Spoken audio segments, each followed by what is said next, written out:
காலை 5:30 மணிக்கு சூரியன் மெதுவாக ஜன்னலில் ஒளி வீசி புதிய நாள் தொடங்குகிறது. பத்மினி மெதுவாக கண்களைத் திறந்து அந்த அமைதியான காலையை அனுபவிக்கிறாள். முதலில் தன் முகத்தைக் கழுவி பல் துலக்கி முடியைக் கட்டிக்கொள்கிறாள். இந்த சிறு ருட்டீன்தான் தினசரி சுய பராமரிப்பின் ஆரம்பம். அப்பொழுது சில நேரம் யோகா செய்ய உடலை ஸ்ட்ரெச் செய்து மனதை அமைதியாக்குகிறாள். சில டீப் பிரெத்ஸ் உடல் மற்றும் மனம் தானாக சுறுசுறுப்பாகும்.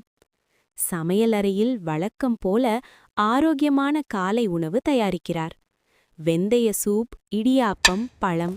குடும்பத்துக்கு விருப்பமான அண்ட் நியூட்ரிஷியஸ் பிரேக்ஃபாஸ்ட். குழந்தைகள் மென்மையாக எழுந்து அனைவரும் ஒன்று சேர்ந்து அன்புடன் காலை உணவு சாப்பிடுகிறார்கள். சிறிய சேர்களையும் கவனித்து லிவிங் ரூம் சுத்தம் செய்து நாளை திட்டமிட்டு பரிசோதிக்கிறார். வீடு ஒழுங்காகவும் அமைதியாகவும் இருக்கிறது. இப்போ பத்மினி டீ குடித்து புது நாளை சந்திக்க தயாராக இருக்கிறார். புத்துணர்ச்சி, ஆரோக்கியம், அமைதி, ஆல் செட். இனிமையான நாள் ஆரம்பம். இந்த ஸ்டோரி உங்களுக்கு மனசுக்கு பிடிச்சிருந்தா லைக் பண்ணி சப்ஸ்கிரைப் பண்ண மறக்காதீங்க. நன்றி.